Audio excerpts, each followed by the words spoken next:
अस्सलाम वालेकुम नाज़रीन, प्रोग्राम न्यूज़लैंड के साथ मैं हूं आपका मेज़बान मुताहिर जलीस खान। नाज़रीन, हम बात करेंगे पीडीएम के उस इत्तेहाद के ऊपर जो शायद नज़र लग चुकी है हुकूमत की। वफाकी जो हुकूमत चाहती थी पीडीएम के लिए, उसमें शायद वो कामयाब हो चुकी है। हमने बड़े बड़े दावे पीडीएम के इत्तेहाद में देखे कि कुछ भी हो जाए इस हुकूमत को घर भेजे बगैर हम लोग अलग नहीं होंगे, हमारा इत्तेहाद मुस्तकबिल में चलता रहेगा।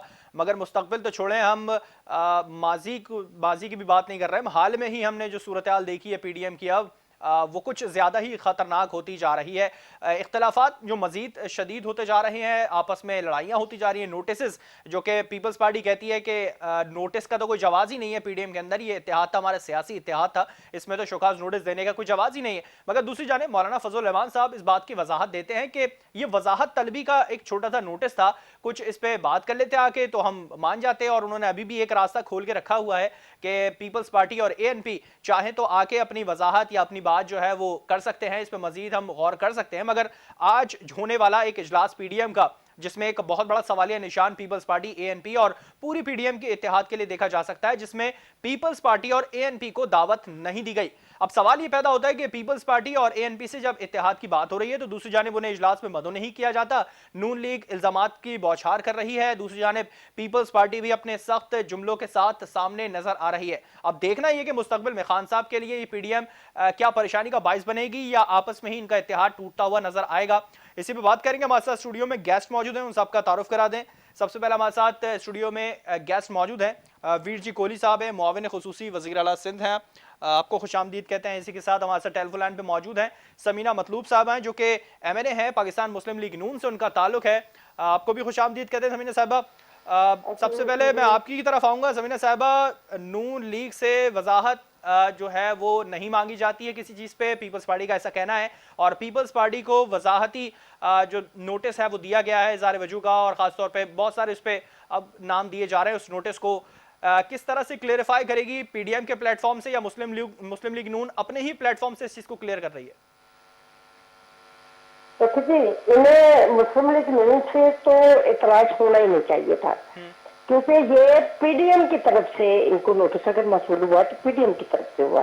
इन्हें जवाब भी पीडीएम से ही मांगना चाहिए और क्लैरिफिकेशन भी पीडीएम को देनी चाहिए थी। जब ये पीडीएम हमारे वजूद में आई थी और 10-11 पार्टियों के साथ ये मिली थी, ऐसे नहीं बनी गई। कोई भी तंजीमें चलती हैं तो वो कोई ना कोई रूल्स रेगुलेशन तय होते हैं, फिर उसके बाद उसके मुताबिक आगे पार्टियां चलती रहती हैं। सही। अब तक तो बड़ा अच्छा चल रहा था, सबकी मुशावरत के साथ चल रहा था। जो बात अच्छी जरदारी साहब की तरफ से होती थी, आपके सामने देखिए, उन्होंने कहा कि हमने अभी इस्तीफे नहीं देने, सबने एडमिट किया। उन्होंने कहा हमें इलेक्शन की तरफ आना चाहिए, देखिए सबने एडमिट किया। इसी तरह तो अच्छी बात को एडमिट करने में किसी को भी इनकार नहीं होना चाहिए। बहुत सारे जैन जब मिलते हैं तो वो अच्छी बात नहीं समीर साहब, अब बात जो है वो राजी होने या इनकार होने से नहीं है, बल्कि इससे थोड़ा सा आगे बढ़ चुकी है।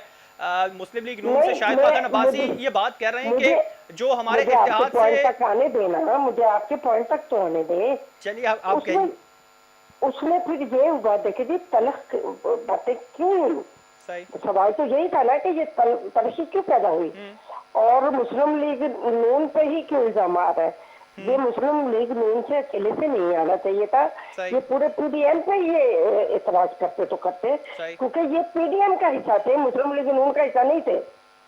ठीक है समीना साहब, मैं ये सवाल करूंगा, चले पीडीएम में किसको किससे माफी मांगनी चाहिए, पीपल्स पार्टी को किससे माफी मांगनी चाहिए, पीडीएम से या मुस्लिम लीग नून से? मेरी एक बात सुनो, जब आप मिल बैठते हैं तो वहां पे इतनी अना का मसला, माफिया तलाफियां इंसान को शर्मिंदा ही करती हैं। आप मिलके बैठे दोबारा चले, इसमें ऐसा कोई मसला है ही नहीं। तो समीना साहब, मिलके बैठने के लिए आज जो इजलास तलब किया गया पीडीएम का, उसमें पीपल्स पार्टी को दावत नहीं दी गई शिरकत के लिए, तो किस तरह से फिर मिलके बैठेंगे? फिर देखिए, पीपल्स पार्टी तो अब रिजाइन कर चुकी है ना, सीटें दे गई है, तो बाकी इतराजात भी पीटीआई ने लगाए, और जो प्रोग्राम सेट हुआ था चेयरमैन के इलेक्शन के लिए और उसके लिए सेनेटर के इलेक्शन के लिए और फिर लीडर ऑफ अपोजिशन के इलेक्शन के लिए, वो ये उस स्ट्रेटजी के मुताबिक चल ही नहीं पाए। इन्होंने चलिए जैसे समीना कि साहब, मैं इस पे भी तो उसी पॉइंट पे खड़ा होगा ना। मैं इस पे भी आपसे एक सवाल और करूंगा। मेरे साथ वीर जी कोहली साहब मौजूद है पीपल्स पार्टी से, उनसे जान लेते हैं। कोहली साहब, एक तरफ ये कहा जा रहा है कि आज जो इजलास कंडक्ट किया उसमें दावत नहीं दी गई कि पीपल्स पार्टी ने रिजाइन दे दिया, दूसरी जानिब इजलास के अंदर ये बात हो रही है कि पीपल्स पार्टी एएनपी मिलकर बैठ के बात कर सकते हैं। ये क्या चल रहा है? सियासी लड़ाई अवाम को परेशान करने के लिए या खुद ही परेशान हो रहे हैं आप लोग? नहीं, देखें, बात यह है कि सबसे पहले शुक्रिया आपने इनवाइट किया। इत्तेहाद बनते हैं, ये पाकिस्तान की तारीख में बड़े बड़े इत्तेहाद, एमआरडी जैसे, आरडी जैसे बड़े बड़े इत्तेहाद बने हैं, उसमें कई पार्टियां शामिल हुई फिर छोड़ के चली जाती हैं। किसी भी इत्तेहाद में कोई भी पार्टी किसी पार्टी की मातहत नहीं होती है, ठीक है ना। उसकी मर्जी है जितने दिन इत्तेहाद में रहना चाहे। जब उनको लगता है कि इत्तेहाद हमारे मंशूर के खिलाफ जा रहा है या उससे हटकर जा रहा है जो एजेंडा था, तो वो कहीं भी अलग हो सकता है, और ये दुनिया की तारीख में होता रहा है। ये यहाँ पर देखें, दो बातें हैं। हमें नून लीग से सबसे पहले शिकायत दो हैं। नंबर 1 के जिस तरह शाहिद खाकान अब्बासी साहब ने मीडिया पर अनाउंस किया, मैं उसको शौकत, आप कौन है? आप कौन है? ये आपकी कंपनी नहीं है, ना आपकी कोई एयरलाइन है जिसको कोई, ना उनके मुलाजिम है कि आप किसी को नोटिस दे दें इस तरह। नंबर 2 के देखो, लॉन्ग मार्च होनी थी, लॉन्ग मार्च से पहले ये कभी डिसाइड नहीं हुआ था कि इससे पहले रिजाइन करना है, इस्तीफे देने हैं, लेकिन आप 2 दिन पहले अनाउंस करते हो और मीडिया पे अनाउंस करते हो, जो कि आपको करना चाहिए था कमेटी बुला के। तो आप पीडीएम की कमेटी बुलाते और बिठा के उसमें जो भी लीडरान हैं उनके सामने कहते कि भाई अब सिचुएशन ये हो गई है, इसलिए हम ये फैसला, क्योंकि इसमें पहली शर्त यही थी कि जितने भी फैसले होंगे सब बाहमी रजामंदी के साथ होंगे ना। तो आप कोई भी एक पार्टी कोई भी एजेंडा या कोई भी इंपोज नहीं कर सकती किसी के ऊपर। तो ये जो तरीके का, अगर पीडीएम से अगर किसी को निकलना है, किसी पार्टी को निकलना है, तो वो बाहमी मुशावरत से निकलेगी ना। ऐसा तो नहीं कि बाहर बैठ के अलग से रिजाइन भेज दिया। नहीं, निकालने की तो बात ही नहीं थी ना। हमने तो कभी नहीं कहा, हमने तो आखिर तक कह रहे थे कि हमने, लेकिन जब आप किसी के साथ रवैया ये रखो और आप टारगेट उसको बना दो, जैसे कोई आपकी जैली तंजीम है, कोई आपकी मातहत तंजीम है, तो पाकिस्तान पीपल्स पार्टी एक प्रोसेस से चलती हुई आ रही है और इनसे बड़े बड़े जो आमिर थे उनसे मुकाबला करती हुई आ रही है। तो उसको आप इस तरह दीवार से नहीं लगा सकते। जाहिर है जो रवैये होते हैं। अच्छा, उसके बाद वो हम उससे क्या बोले फिर, किसको दीवार से लगाया गया कि ऑपोजिशन लीडर बनाने के लिए हुकूमती वोट भी इस्तेमाल किए गए पीपल्स पार्टी की जानिब से? देखो, मुझे ये बताएं कि लाड़काना में जब जेयू आए, पीटीआई के साथ इत्तेहाद कर सकती है, ठीक है, जीडीए के साथ इत्तेहाद कर सकती है। वहां जब लाहौर में, तो पंजाब में इलेक्शन, उस वक्त पीपल्स पार्टी ने क्यों जोर नहीं दिया कि हम मुस्लिम लीग नून को भी हर किसी का राइट है भाई, जो भी नोटिस भेजने चाहिए? मेरे भाई, हर किसी का ये राइट बनता है कि लोकल सतह पर किसी वक्त किसी के साथ अगर इत्तेहाद, वहां इत्तेहाद जो क्या बीएपी से नहीं हुआ है, तो वो तो लोकल सतह थी ना, इंडिपेंडेंट, वो तो लोकल सतह थी ना। पीपल्स आपने जो करा यूसुफ रजा गिलानी, वो तो सेनेटर के लिए, ऑपोजिशन के लिए था। वो नहीं, मैंने कहा कि वो जो इंडिपेंडेंट लोग थे बलूचिस्तान से, सेनेटर, वो इंडिपेंडेंट थे, उसका किसी पार्टी से ताल्लुक ही नहीं था, तो वो इंडिपेंडेंट थे, उनके साथ बातचीत हुई। देखो, जो कैंडिडेट होता है वो हर किसी के पास, जब यूसुफ गिलानी साहब इलेक्शन में खड़े हुए थे तो उन्होंने तो वजीर आजम को भी लेटर लिखा था कि मैं ये मेरा मंशूर, आप मुझे वोट दें। तो वोट मांगना तो हर, तो वो तो थे तो हुकूमत के सपोर्ट में ना। सवाल तो यही बनता है कि एक तरफ आप कह रहे हैं कि हमें दीवार से लगाने की कोशिश की गई, नोटिस देके हमारा इज्जत मजरू की गई हमारी, मगर दूसरी जानिब जो यूसुफ रजा गिलानी साहब को ऑपोजिशन लीडर बनाने के लिए हुकूमती इत्तेहाद से वोट लेने की बात की गई, वो किस तरह देखेंगे फिर उसको? या तो ये कहा जा सकता है कि नून लीग को जब पंजाब में उन्होंने मुकमौका किया, अब उस पर नोटिस उनको भिजवा सकते थे, जब उन्होंने पहल कर दी तो फिर लड़ाई किस चीज़ की वजह से? हम कौन है जो किसी और ऑर्गेनाइजेशन, एक सियासी तंजीम को, एक सियासी पार्टी को हम किस तरह किसी को नोटिस भेज, ये भेजना ही नहीं है ना किसी को। किस कानून के तहत भेजना है? वो कोई हमारे अंडर कोई रजिस्टर्ड थोड़ी ना, कोई जैली तंजीम है। ये तरीका ही गलत है, ये गैर सियासी और गैर जमहूरी तरीका है। अच्छा, पीडीएम के रूल के अंदर मौजूद था किसी को नोटिस भेजना है या नहीं भेज सकते? आज 26 नुकात देख लें, उन 26 नुकात में ना ये तय था कि लॉन्ग मार्च से पहले इस्तीफे देने हैं, और ना ये तय था कि किस तरह अलग होना है या किस तरह नोटिस भेजना है। ऐसी कोई बात नहीं, क्योंकि ये हो नहीं सकता ना, ये कानून नहीं है। ये कोई तरीका नहीं। मैं आपसे जानना चाहूं कि एक तरफ पंजाब में जो मुकमौका हुआ हुकूमत के साथ, अपने लोग अलग कर लिए, कोई जीत गया कोई हार गया, चलता रहा ये तमाम सिलसिला, क्या उस वक्त पीडीएम के रूल याद नहीं आए कि हमें लड़ना है हुकूमत से, हुकूमत को घर भेजना है, क्योंकि आपका जो पीडीएम का टास्क है वो यही था? और अब जब पीपल्स पार्टी ने अपना स्टैंड अलग लिया है, वो अपना अलग काम करने जा रही थी, उसने ऑपोजिशन लीडर बना लिया, तो उस पर इतना वावेला क्यों किया जा रहा फिर? मेरे से पूछा? जी आपसे पूछा मैंने। नहीं, वावेला वाली बात नहीं थी। तो पीडीएम में यही फैसला जाता है कि हम यूसुफ रजा गिलानी के लिए हमने ये बात तय की थी, हमने एक्सेप्ट किया था। तो हम सबसे पहले तो सेनेटर बनने का मसला था, उसके बाद उन्हें हम चेयरमैन, तो क्यों उनका एक कद काट था, उन्हें चेयरमैन के लेवल पे हम लेके आना चाह रहे थे जो डिसीजन हुआ था। सही। और अब मौलाना फजलुर रहमान का वाइस चेयरमैन के लिए था, और तीसरा लीडर ऑफ ऑपोजिशन के लिए अब मुस्लिम लीग नून की बात जो थी तय थी। इन्होंने वो अपना जो अपना जिलानी साहब को उनकी पुलिस थी, और मैं समझती हूँ कि वो उनका लेवल नहीं था जो अपोजिशन लीडर का। हम उन्हें चेयरमैन देखना चाह रहे थे। चले इन्होंने अपने बंदे को डिग्रेड करके तो चेयरमैन संजवानी को बनाया, वो भी इनके तामुन से बना। इन्हीं के लोगों ने वोट गलत डाला और किसी ने नहीं गलत डाला, अपने वोट पाया। चलिए वो तो समीना साहबा, वो तो हम कह सकते हैं मिस्टेक हो सकती है, इंसान है, गलती हो सकती है, किसी से भी कुछ भी हो सकता है। मैं अगर इसी पे बात करूं समीना साहबा, आपने कहा कि इनके लोग उनके लोग, क्योंकि पीडीएम तो अगर बनी तो उन्होंने ये स्टांस रखा कि ये हमारे लोग हैं, कोई सी भी पार्टी से हैं, तो उन्होंने हम का लफ्ज इस्तेमाल किया। लेकिन अब देखा जा रहा है कि हमारे लोग और उनके लोग ये सब अलग हो गए हैं। हम क्या समझे आज जिस तरह से इजलास में बुलाया नहीं गया पीपल्स पार्टी एएनपी को, तो क्या हम ये बज़ाहिर समझें कि इत्तेहाद खत्म हो गया है पीपल्स पार्टी से? अब ये पीडीएम का हिस्सा नहीं रहे ना, इन्होंने वहां पे तो मौलाना साहब तो मुस्तकिल कह रहे हैं कि वो आके बैठ के बात कर सकते हैं, और जिस पे ये इतराजात तो उठे और जो कि नहीं उठने चाहिए थे। हम तो इनके साथ बड़े अच्छे तरीके से चल रहे थे, हमारी इनके साथ अंडरस्टैंडिंग है। ये बहुत अच्छे मिलने मतलब के मिलने और के लिहाज से इंतहाई कोऑपरेटिव लोग हैं। लेकिन मुझे हमें तो खुद नहीं समझ आई कि ये हुआ क्या है, और इन्होंने सिर्फ लीडर ऑफ अपोजिशन के लिए ये सारा माजरा किया। और फिर एक बात पे जो आपस में बैठ के सेटलमेंट इन्हें करनी चाहिए थी, फिर ये कहते हैं कि भाई हमारी जो पार्टी है वो बड़ी मैच्योर पार्टी है। तो इसमें मैच्योर फैसला क्यों नहीं हुआ? ये क्यों वहां से उठ के बाहर आ गए थे कि जब तंजीम बनती है, ठीक है, रूल्स रेगुलेशन और जो पॉइंट्स थे वो अलग बात थी, लेकिन इनके आपस में टर्म्स एंड कंडीशन तय हुई होगी, पार्टियां बन जाती हैं, आप शामिल होते हो, लेकिन निकलने के लिए भी उसकी कुछ ना कुछ टर्म्स एंड कंडीशन होती है। ऐसे नहीं कि आप उठो और सियासत के अंदर तर्ज सियासत ये बताता है कि वो कितनी मैच्योर हो चुकी है। मेरी बात पूरी होने दें प्लीज जी। जैसे मेरे भाई ने ये कहा कि जी हर पार्टी अपना मंशूर रखती है, वो किसी वक्त भी आए और किसी वक्त भी जाए।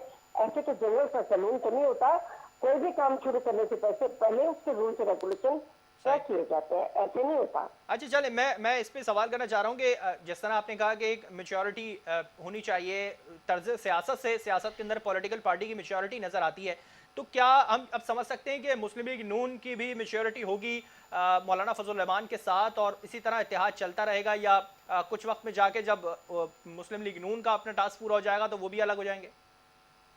नहीं जी, हमें अच्छी होप्स तो रखनी चाहिए। हम तो इस वक्त तक तो यूनाइटेड है, और अल्लाह करे हम इसी तरीके से नई स्ट्रेटेजी के साथ चलेंगे और चलते रहेंगे। ठीक है, बहुत शुक्रिया समीना मतलूब साहब, आपने प्रोग्राम के लिए वक्त निकाला। कोहली साहब आपकी तरफ आऊँगा। जिस तरह से मैंने अभी इनसे सवाल करा कि क्या ये मैच्योरिटी जो पॉलिटिकल मैच्योरिटी है ये मुस्लिम लीग नून की ख़त्म हो जाएगी उस वक्त जब वो इत्तेहाद अलग करके चले जाएंगे? क्या पीपल्स पार्टी की मैच्योरिटी पूरी हो गई, उन्होंने अपना काम कर दिया, टास्क पूरा हो गया पीपल्स पार्टी का, तो अलग हो गए? देखो, मसला टास्क का है नहीं। मैं आपको बताऊं कि हमारे जो कायदीन हैं उनका जिस तरह रवैया रहा है, एक इलीगल गैर कानूनी तरीके से जिस तरह ये नैब को इस्तेमाल करके या जिस तरह ये गैर आइनी और गैर पार्लियामानी इकदाम करते थे, उस पर जो स्टैंड रहा है, जिस तरह मरियम साहिबा को जब गिरफ्तार किया जा रहा था, जिस तरह बिलावल साहब ने जिस लहजे में बात की और जवाब दिया है, तो ये एक दूसरे के साथ सपोर्ट होती है कि गैर आइनी और गैर कानूनी तरीके से जिस तरह पॉलिटिकल पार्टीज़ को टारगेट बनाया जा रहा था, तो उसके खिलाफ हम असूली तौर पे खड़े थे ना। मसला ये है कि जब इनके नवाज शरीफ यहाँ से गए, सबने कहा, मीडिया में आया, और जब इनकी पार्टी ने कहा कि जी हमने नहीं छोड़ा, अदालतों ने छोड़ा है, फिर अदालतों ने, चीफ जस्टिस ऑफ पाकिस्तान ने कहा कि भाई एक्सक्यूज मी, आपने उस वक्त की हुकूमत ने छोड़ा है, हमने नहीं छोड़ा। तो उस वक्त इमरान खान ने अपनी पार्टी के तमाम लीडरान को और वफाकी वज़रा को कहा कि अब इस पर खामोशी इख्तियार कर दें, कोई स्टेटमेंट ना दें। लेकिन हमने उस वक्त भी नहीं कहा कि भाई आप किससे बातें करके किस तरह जा रहे हो। जिस तरह मरियम साहिबा के जो तर्जुमान, वो तो आपने आने का कुछ उनको इंडिकेट करा है कि वो आ जाएं तो हम रिजाइन दे देंगे, तो क्या हम समझ सकते हैं कि जिस तरह से मौलाना साहब ने इंडिकेशन दिया कि ये लोग आके बैठ के बात कर सकते हैं हमारे साथ, तो क्या आप उस पर बैठेंगे, राजी होंगे कि अगर नवाज शरीफ साहब वापस आते हैं तो हम लोग इज्तिमाई तौर पर रिजाइन दे देंगे सब लोग जाके? देखें, सियासत जो होती है ना, उसमें कभी भी कोई भी चीज़ हतमी आखिर की लाइन नहीं होती। बातचीत होती रहती है, नेगोशिएशन होती रहती हैं, इताद बनते रहते हैं, फिर इताद टूटते हैं, फिर बनते हैं। मजीद बात होगी मौलाना साहब से? क्यों नहीं होगी, क्यों नहीं होगी? जाहिर है वो एक पार्टी के लीडर हैं और हम पाकिस्तान के, हमारी पार्टी भी पाकिस्तान के अंदर है, वो भी पाकिस्तान के अंदर है। कई दफ़ा इत्तेहाद बनते हैं, फिर आगे नहीं चलते।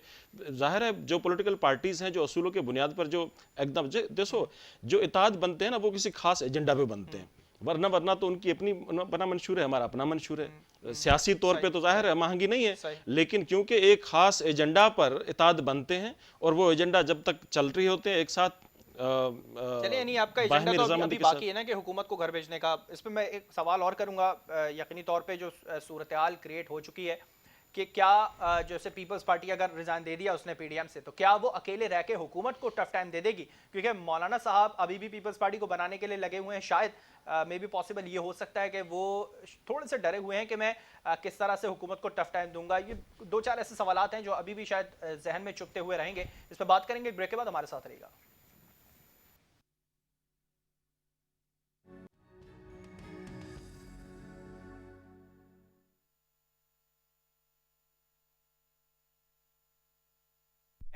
किस तरह से इत्तेहाद चल रहा है या टूटता हुआ नजर आ रहा है? अब इसकी लाइफ कितनी रह गई है? क्या पीपल्स पार्टी मजीद इत्तेहाद में चल सकेगी? क्योंकि मौलाना साहब ने अभी भी इंडिकेशन दिया हुआ है कि वो आए, बैठ के बात करें और इस पे मजीद हो सकती है जो भी मामला तो सेटल कर सकते हैं आके। मगर नून लीग शायद ऐसा कुछ चाहती नहीं है, क्योंकि जिस तरह से शाहिद खान अब्बासी के जुमले सामने आ रहे हैं कि जिसको इत्तेहाद ज़्यादा अच्छा नहीं लगा वो इत्तेहाद में अब मजीद रह भी नहीं सकता है।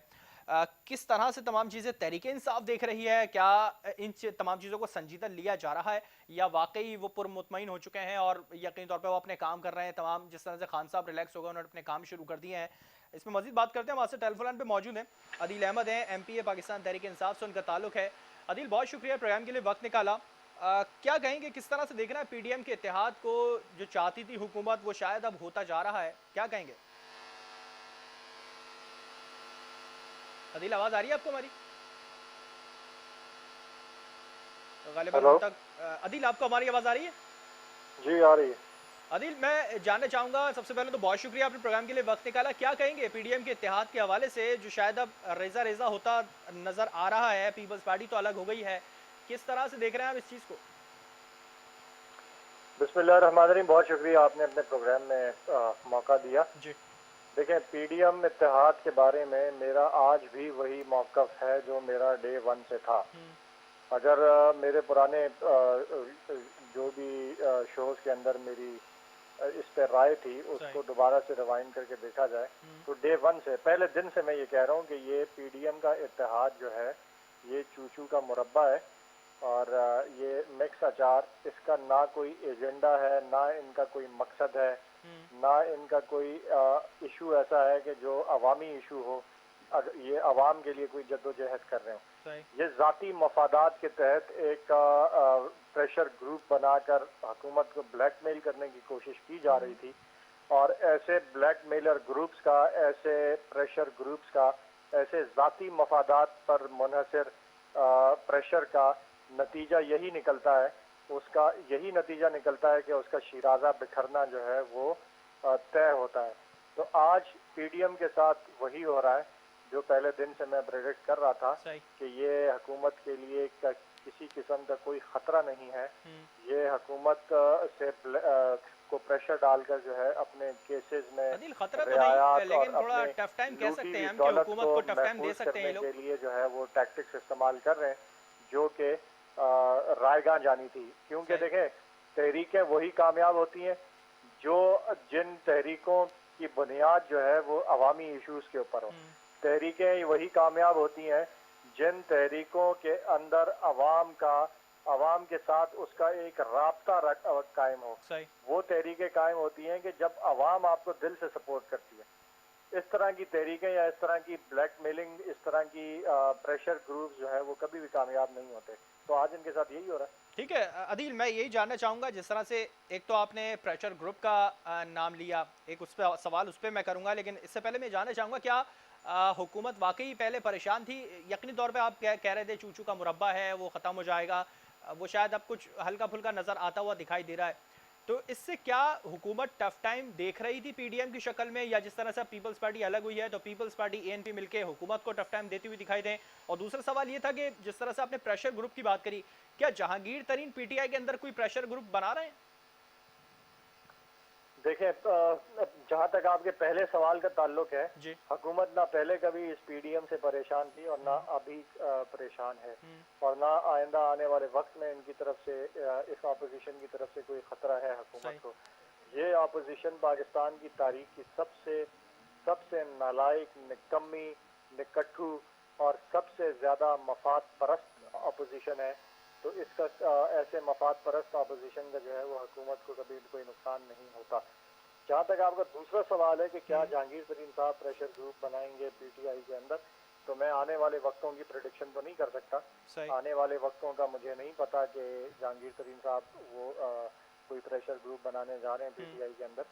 लेकिन जहाँ तक जितना मैं जहांगीर तरीन साहब को हमने पार्टी के अंदर देखा शुरू से 2011 से, चूंकि मैं इस पार्टी के अंदर हूँ, और जितना उनको हमने करीब से देखा है, वो कभी भी इस तरह नहीं करेंगे।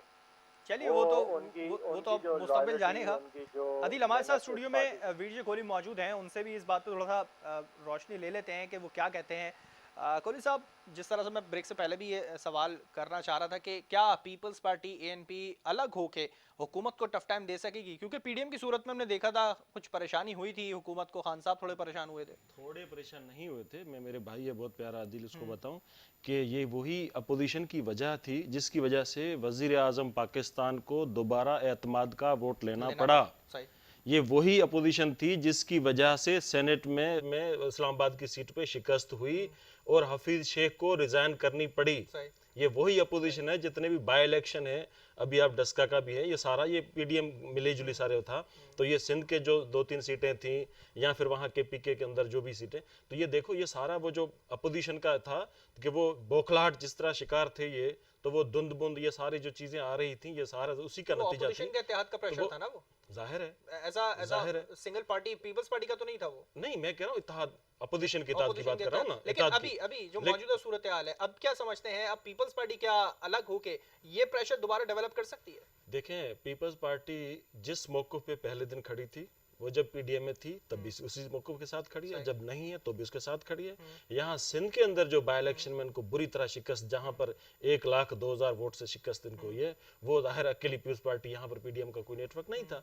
लेकिन देखो, पाकिस्तान पीपल्स पार्टी उसूलों के बुनियाद पर जहाँ खड़ी थी, हम पहले कह रहे थे कि भाई आप डी चौक पे खड़े होके एक हुकूमत लेकर गए थे पीडीएम के अंदर। हम ये कह रहे हैं कि मौजूदा गवर्नमेंट को आप आईनी और कानूनी तरीके से इनका मुकाबला करें और उनको वहां से रिजाइन करने पर मजबूर करें। जाहिर है हम डी चौक पर खड़े होके वो जो धरना था उसमें ये इशारा शायद दोबारा एतमाद की तरफ जा रहे हैं, तहरीक अदम एतमाद की तरफ, क्या ये इशारा उस तरफ का है? नहीं, हमारा तो पहले था, हमने कहा था नून लीग से कि आप पंजाब से शुरू करें। पंजाब की हुकूमत गिर जाने के बाद ये वैसी बौखलाहट का शिकार हो जाएंगे, तो हमने कहा था नून लीग के कि आप इंडिविजुअल पीपल्स पार्टी का क्या स्टैंड होगा इसके ऊपर? जाहिर है वो तो सीटों पे डिपेंड करता है ना कि कितनी सीट्स है, उसके बाद एतमाद का वोट ऐसे नहीं होता, उस पर पूरा होमवर्क होता है। तो लेकिन मैं ये कह रहा हूँ, गिरा सकते हैं आप इसको? देखें, गिराना अलग बात है, लेकिन उनकी जो पॉलिसी होती हैं, जो वो पॉलिसी जो अवाम दुश्मन पॉलिसी हैं, जो मुल्क दुश्मन पॉलिसीज हैं, जिस तरह ये अपना आईएमएफ के गोद में जाकर बैठ गए हैं, पूरा जो स्टेट बैंक को उनके गोद में जाकर बिठा दिया है, उनको हेड बना दिया है, उनको जो पाकिस्तान की तारीख में पहले कभी नहीं हुआ। इन्होंने लेट किया क्योंकि ये इनका ये मौक़िफ़ था कि अगर हम आईएमएफ के पास जाएंगे तो खुदकुशी कर लेंगे। फिर उन्होंने जो डिले किया, डिले के बाद जब उनको किसी ने बताया कि भाई इस तरह नहीं चलेगा, आपकी मजबूरी है, जाना पड़ेगा, तो उसके बाद जब गए तो फिर वो क्योंकि टाइम ओवर हो गया था, तो फिर मजबूरी और कोई रास्ता इनके पास नहीं बचा था, फिर वो सारी कंडीशंस माननी पड़ी जो पाकिस्तान की तारीख में से पहले आईएमएफ के पास पाकिस्तान ने कंडीशन नहीं मानी। पाकिस्तान की तारीख में तो बहुत कुछ ऐसा अब जो हो रहा है वो पाकिस्तान की तारीख में नहीं हुआ होगा। मुझे बताएं कि इससे पहले मैं तरीन साहब का एक टॉपिक निकाल लेता हूँ कि जिस तरह से तैमूर तालुक साहब ने कहा कि तरीन साहब से बात है, तो क्या वाकई हो रही है? क्योंकि इससे पहले तो हमने नहीं देखा, और जो मौजूदा हुकूमत है इससे पहले उनके लिए वो शुगर माफिया नहीं थे और अचानक सब शुगर माफिया हो गए, और एकदम से फिर पीपल्स पार्टी ने जो राब्ता करने का इशारा दिया है, मगर हुकूमत इसकी तरदीद कर रही है, तरीन साहब इसकी तरदीद कर रहे हैं, क्या वाकई राब्ता हुआ था? देखें, सियासत में कभी भी कोई भी चीज़ हतमी नहीं होती है। तरीन साहब से किसके राब्ते हैं मुझे इसका मैं तस्दीक नहीं कर सकता, लेकिन मैं आपको बताऊं कि जाहिर है सियासत में बातें होती रहती हैं। वो सारे लोग जो पाकिस्तान पीपल्स पार्टी में थे और वफाकी वज़ीरा थे, वो सारे जब पीटीआई में चले गए तो वो सारे नफीस भी बन गए, वो सारे अच्छे बन गए, तो वो मतलब कोई सारे इंडिकेशन केस है खत्म हो तरीन गए। साहब से बात हो सकती है इस पे, क्योंकि क्यों नहीं काफी हो सारी सकती? सीटें हो सकती हैं उनके पास, नहीं ले सकते हैं वो। नहीं, मेरा कहने का मतलब यह है कि इत्तेहाद किसी से भी बन सकता है।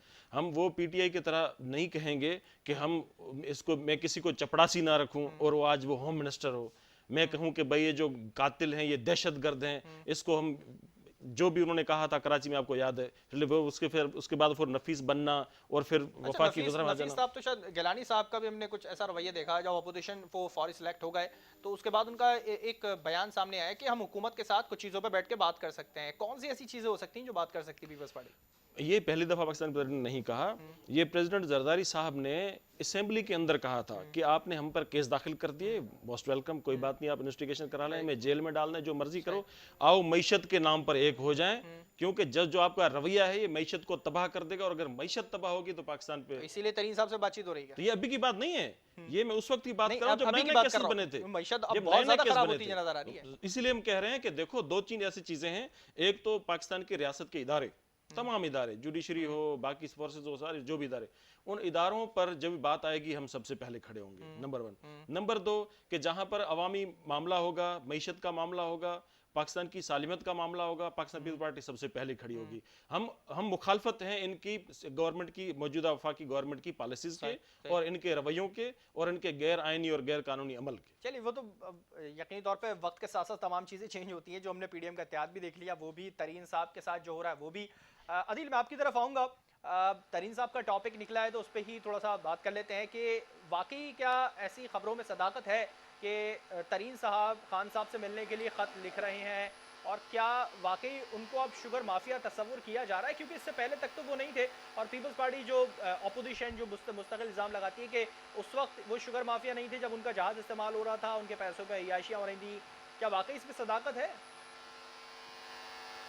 देखिए, मेरे भाई पाकिस्तान पीपल्स पार्टी के जो है, उनको एक तो आपने कोहली साहब, अमीर जी कोहली साहब, टाइम इतना ज्यादा दिया, उन्होंने बातें काफी सारी की, तो नहीं मैं सर, अदिल कोशिश साहब करूंगा आपको भी कि टाइम वाकई पूरा मिलेगा। उनका जवाब दे सकूं। जी जी। सबसे पहले तो उन्होंने कहा कि ये वही ऑपोजिशन है जिसकी वजह से जो है वो हफीज शेख जो है वो सेनेट के अंदर हारे, सही। सेनेट इलेक्शन में, और उनको इस्तीफा देना पड़ा।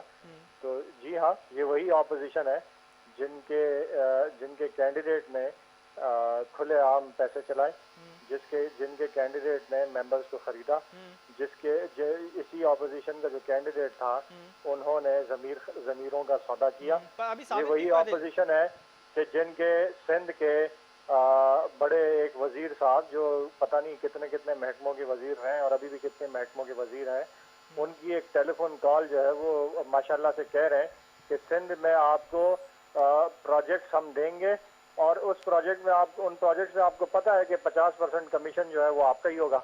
तो मतलब वो वजीर साहब सिंध का जो पैसा है वो एक तो इस्लामाबाद की सेनेट की सीट खरीदने के लिए वो ऑफर कर रहे हैं, वहाँ पे वो रिश्वत दे रहे हैं, सिंध की डेवलपमेंट के पैसे का वहाँ पे इस्तेमाल कर रहे हैं। दूसरा, वो ये कह रहे हैं कि जो डेवलपमेंट का सिंध का पैसा है उसमें वो खुद मान रहे हैं कि 50% तो कमीशन आपका होगा, यानी 50% कमीशन तो सिंध में सीधा सीधा MNAs MPAs को या वज़रा को जो है वो चला जाता है। बाकी जो 50% बजट रह जाता है डेवलपमेंट का, वो फिर इदारे खा जाते हैं। तो जमीन पर क्या लगता है? सिफर, नील बटा सन्नाटा। तो ये वही ऑपोजिशन है कि जिन्होंने माशाल्लाह से सेनेट के अंदर कारनामे अंजाम दिए और इस कौम का, इस मुल्क का सर शर्म से जो है वो झुका दिया। तो ये वही ऑपोजिशन है। बाकी जो इन्होंने बात की पर ऑपोजिशन तो ये वही है ना जिसने गिलानी साहब जीत गए हैं और आपको उसमें शिकस्त हुई थी एक सीट पे जाके। तो ये आपकी आवाज तो बहुत स्लो आ रही है, बड़ी कम आ रही है। अदिल, आवाज आ रही है आपको क्लियर? जी जी। मैं ये कह रहा हूँ ऑपोजिशन ये तो यही है ना, जिस तरह से कोहली साहब कह रहे हैं कि जिसने आपको शिकस्त दे दी गिलानी साहब को जिताने की सूरत में, और फिर यकीनी तौर पे कुछ टफ टाइम तो मिला है, और पंजाब में जिस तरह मुकमुका हुआ वो भी सबने देखा, तो यकीनी तौर पे थोड़ी सी परेशानी थी हुकूमत को। देखें, पीपल्स पार्टी किन असूलों पे खड़ी है वो सबको पता है। पीपल्स पार्टी का असूल पहले दिन से, मैं आसिफ जरदारी साहब से लाख इख्तिलाफ करें, लेकिन उनका ये जो बुनियादी असूल है ना कि वो ये, और वो इसको डिनाई भी नहीं करते। मतलब ये बाकी जो जमातें हैं वो तो मुनाफकत करती हैं, लेकिन आसिफ जरदारी साहब मुनाफकत करते नहीं। उनका असूल सिर्फ पैसा है, जहां से पैसा आए वो असूल है, उसके अलावा कोई और असूल नहीं है। उसके लिए वो किसी के साथ भी कर सकते हैं मुफाहमत, और उसके लिए वो किसी के पीठ में छुरा भी घोंप सकते हैं, जिस तरह उन्होंने नवाज शरीफ के पीठ में छुरा घोंपा, जिस तरह से उन्होंने मौलाना फजलुर रहमान के पीठ में छुरा घोंपा, जिस तरह उन्होंने पूरी पीडीएम की पीठ में छुरा घोंप कर जो है उनका सत्यानाश मार दिया। तो ये आसिफ जरदारी साहब का ये क्रेडिट उनको देना पड़ेगा, ये मानना पड़ेगा कि उनका असूल सिर्फ पैसा है, और वो इसको डिनाई भी नहीं करते, वो खुलम खुला ये कहते हैं। बाकी इन्होंने इदारों के एहतराम की बात की कि इदारों का एहतराम करती है पाकिस्तान पीपल्स पार्टी। हाँ बिल्कुल करती है। वो स्टेज पे खड़े होके जो है वो आसिफ जरदारी साहब ही थे ना जिन्होंने कहा था कि हम आपकी ईंट से ईंट बजा देंगे, वो यही थे ना। और ये जो अभी सक्कर के बेंच के जज का जो फैसला आया है, यही लोग हैं ना जो कह रहे हैं कि हम इसको जज साहब को बम से उड़ा देंगे, पीडीएम तोड़ने के लिए वो बम से उड़ा देंगे। तो ये इनके ये अदारों का एहतराम है इनका। असूलों की ये बात करते हैं। जी मेरी आवाज आप मेरी पहले सुन ले पूरी। असूलों की ये बात करते हैं कि तो ये वही बिलावल भुट्टो जरदारी साहब हैं जिन्होंने प्रेस कॉन्फ्रेंस में खड़े होकर कहा था कि नवाज शरीफ जिया-उल हक का बेटा है। और जिया-उल हक कौन था? जुल्फिकार अली भुट्टो का कातिल था। और उसी जुल्फिकार अली भुट्टो के कातिल के साथ उसी जिया-उल हक के बेटे के साथ जाके जो है वो पींगे बढ़ा रहे थे, फिर उनके यहाँ दावतें खा रहे थे, उनके साथ हाथ से हाथ मिला के चल रहे थे। तो ये पीपल्स पार्टी के असूल हैं। मैं मानता हूँ ये सारे असूल पीपल्स पार्टी। अदिल हम भी मानते हैं, यकीनी तौर पे हम यही मानते हैं माजरत के साथ कि मैं आपको बीच में रोक रहा हूँ इस चीज़ के ऊपर। क्यों? यकीनी तौर पे जो चीज़ें सामने हैं वो कुछ और फैक्ट अब बयान करती हुई नजर आती है। एक तरफ तो ये तरीन साहब का मेरा सवाल वहीं रह गया, क्या वाकई तरीन साहब खान साहब से मिलने के लिए ख़त लिख रहे थे या लिखा है, इस बात पे आपकी तस्दीक चाहिए थी। और दूसरी बात ये कि एक तरफ तो ये कहा जा रहा था कि गिलानी साहब ने कहा कि हम हुकूमत के साथ बैठने को तैयार हैं, और अब पीपल्स पार्टी जिस तरह से पीडीएम से अलग हुई है, तो क्या हुकूमत के साथ पीपल्स पार्टी का कुछ मामला तय हो रहे हैं? एक ये दो छोटे छोटे सवाल है, इसमें मुझे थोड़ा सा फॉलोअप दे दें, मैं फिर उसके बाद कोहली साहब की तरफ जाऊँगा। देखिए तरीन साहब का तो मैं जवाब दे चुका हूँ कि मैं बिल्कुल भी जितना मैं जानता हूँ तरीन साहब को, वो कभी भी ऐसा नहीं करेंगे। वो ना खान साहब के खिलाफ कोई वो बनाएंगे, फॉरवर्ड ब्लॉक बनाएंगे, ना वो कोई ऐसा कदम उठाएंगे जिससे जो है वो पाकिस्तान तहरीक इंसाफ को या इमरान खान साहब के कॉज को जो है वो नुकसान पहुंचे। और वो पीपल्स पार्टी के साथ बाकी मुलाकात की जहाँ तक बात है तो जहांगीर तरीन साहब किसी वक्त भी प्राइम मिनिस्टर से मिल सकते हैं। उनके जो है वो डायरेक्ट उनकी बातचीत है प्राइम मिनिस्टर से, ऐसी कोई बात नहीं है। जहां तक सिर्फ इन्वेस्टिगेशन जो हो रही है उसके लिए उनको पावर कॉरिडोर से या प्राइम मिनिस्टर ऑफिस से जो है उनको यकीनी तौर पे वो तमाम चीजें तहकीकात के बाद ही सामने आएंगी। अदील करने के लिए उनको रिक्वेस्ट की गई थी। तो जब तक वो इन्वेस्टिगेशन होती है, जब तक वो क्लियर नहीं होते, उस वक्त तक वो पीएम ऑफिस से अदील, मैं आपसे बस हाँ या ना में जवाब चाहूंगा इसका कि क्या विफाक का पीपल्स पार्टी से कोई राब्ता हो सकता है, कोई ताल्लुकात हो सकते हैं? हाँ या ना में जवाब, फिर टाइम बहुत शॉर्ट रह जाएगा।